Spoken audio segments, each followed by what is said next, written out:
जिला bureau chief Virendra Kumar. दर्शकों, विधानसभा का चुनाव बहुत ही नज़दीक में है। ऐसे में झाझा विधानसभा समेत बिहार के तमाम विधानसभाओं से हजारों प्रत्याशी मैदान में अपना अपना भाग्य आजमाने को आएंगे। ऐसे में झाझा विधानसभा, जहां एक सिटिंग भारतीय जनता पार्टी के विधायक हैं, पूर्व मंत्री भी झाझा विधानसभा से ही लीड किए थे। मुझे जैसा कि जानकारी मिल पा रही है, बहुत सारे लोग अपने भाग्य को झाझा विधानसभा से आजमाएंगे, लेकिन जीत का सेहरा किसी एक बंदे के सर पे बंधना है। ऐसे में हमारे साथ आज जुड़ रहे हैं केदार मंडल, जो दिल्ली यूनिवर्सिटी के प्रोफेसर हैं और दिव्यांग हैं। समाज में इनकी एक अलग पहचान है। ये जाति से कोयरी हैं, क्योंकि बिहार में जात पात की राजनीति सर चढ़कर बोलती है। इन्होंने भी विधानसभा में अपना भाग्य आजमाने का फैसला किया है। कितने सारे मुद्दे होंगे, आखिर अपने समाज को कहां तक विकास के रास्ते पे ले जाएंगे, इनके समाज के लोगों को कितना राजनीतिक फायदा मिल पाया है, बिहार सरकार की कितनी योजनाएं इनके जात जमात पर दरवाजे तक, खेतों तक पहुंचा है, सारी बातें करेंगे इनके साथ। ये किसी परिचय का मोहताज नहीं है।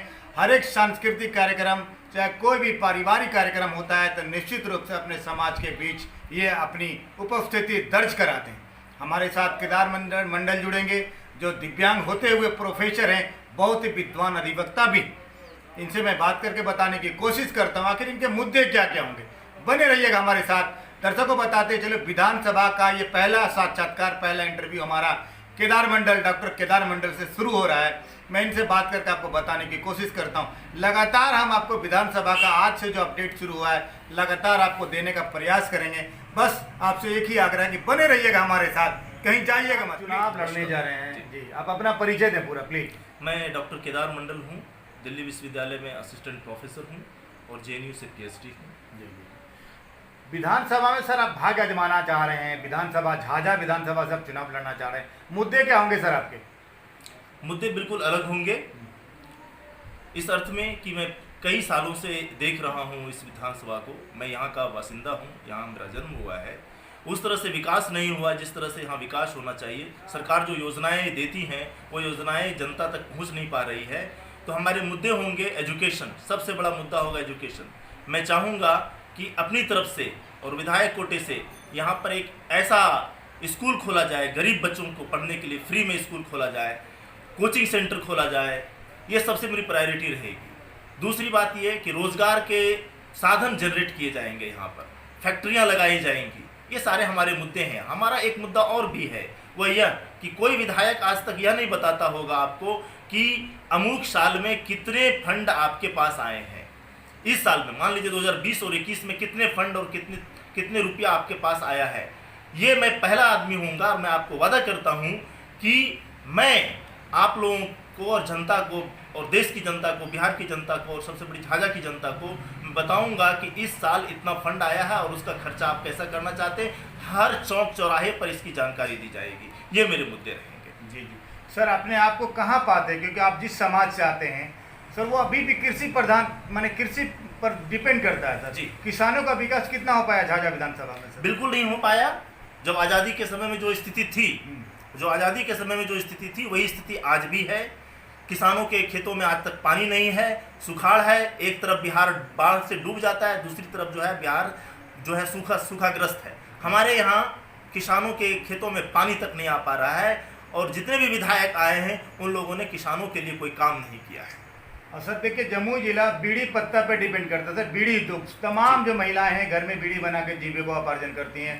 दाने अभी सर लॉकडाउन में कैसे लोगों का जीवन बसर हुआ होगा, ये तो आप अच्छी तरह जानते हैं सर। अगर बीड़ी मजदूर के लिए क्या योजना होगी आपके पास? बिल्कुल, योजनाएं ये होंगी कि बीड़ी मजदूर जितने भी लोग हैं, उनके जो बीड़ी के जो कारखाने वाले लोग हैं, उनसे बात किया जाएगा और मैक्सिमम उनको राशि प्रदान किया जाएगा। 100 रुपये में 1000 बीड़ी, 90 रुपये में 1000 बीड़ी बनाया जाता है ना। मैं इसके जो पैसे हैं उसको बढ़ाने का काम करूँगा। जी जी। अब किसानों के लिए क्या योजना होगी सर, क्योंकि जम्मू जिला में खेती भी ज़्यादा होती है सर? बिल्कुल, किसानों के लिए योजनाएं होंगी कि किसान जो हैं वह उनके पहले तो खेतों में पानी आना चाहिए। जी जी जी सबसे बड़ी जरूरत खेतों में पानी आने की है। जी। दूसरी बात है कि उनको खाद, बीज और जो सरकारी योजनाएं हैं वो उनके घर तक पहुंचे। जी जी। हाँ, उनको फ्री में उनको उनको उनको बीज दिया जाएगा और उनके अलावे उनका जो खाद है उसे ठीक रेट पर उनको दिया जाएगा। इस तरह की योजनाएं हमारे पास हैं। जी जी। अब आपको, क्योंकि सर अभी sitting MLA Bharatiya Janata party के हैं सर, एक पूर्व मंत्री भी बिहार सरकार के हैं जी। सर, तो अपने आपको कहाँ पाते हैं सर इसमें? बिल्कुल, मैं सबसे अलग अपने को पाता हूँ इस अर्थ में कि मैं दिल्ली विश्वविद्यालय में पढ़ाता हूँ और बाबा साहब भीमराव अंबेडकर ने कहा था कि पे बैक टू सोसाइटी। मैं एक मिशन के तहत, पे बैक टू सोसाइटी के तहत इस विधानसभा क्षेत्र में आ रहा हूँ। इसलिए चुनाव लड़ने आया हूँ कि हमने देखा है कि कोई काम नहीं हुआ है। बाबा साहब भीमराव अंबेडकर ने लास्ट में यह भी कहा था कि मुझे पढ़े लिखे लोगों ने धोखा दिया है। तो मैं उस इल्ज़ाम के साथ जीना नहीं चाहता हूँ। मैं दिल्ली विश्वविद्यालय में पढ़ाता हूँ, मेरी अच्छी सैलरी है। विधानसभा का अगर मैं विधायक बन जाता हूँ तो मेरी सैलरी कम हो जाएगी। आज मेरी सैलरी ज़्यादा है। मैं अगर एसोसिएट प्रोफेसर बन जाऊँगा तो उससे सैलरी मेरी और भी बढ़ जाएगी। लेकिन मैं यह क्या करना चाहता हूँ, मैं समाज को देना चाहता हूँ। मैं अकेला हूँ, मेरा कोई परिवार नहीं है, मैं अनमेरिड हूँ और मैं इस स्थिति में रह करके देश की और समाज की सेवा करना चाहता हूँ। मेरी योजनाएं हैं कि इस क्षेत्र में हर तरह का विकास हो। सबसे बड़ी दिक्कत यहाँ पर हो रही है शिक्षा की, हाँ, रोजगार की। क्योंकि सर आप पढ़े लिखे हमेशा शिक्षा पर जोर देते। शिक्षा, कहा जाता है सर कि शिक्षा वह शेरनी का दूध है जो पीता वो दहाड़ता है। जी बिल्कुल, ये बाबा साहब भीमराव अम्बेडकर ने कहा था, शिक्षा जो है वो शेरनी का दूध है, जो पिएगा वो दहाड़ेगा।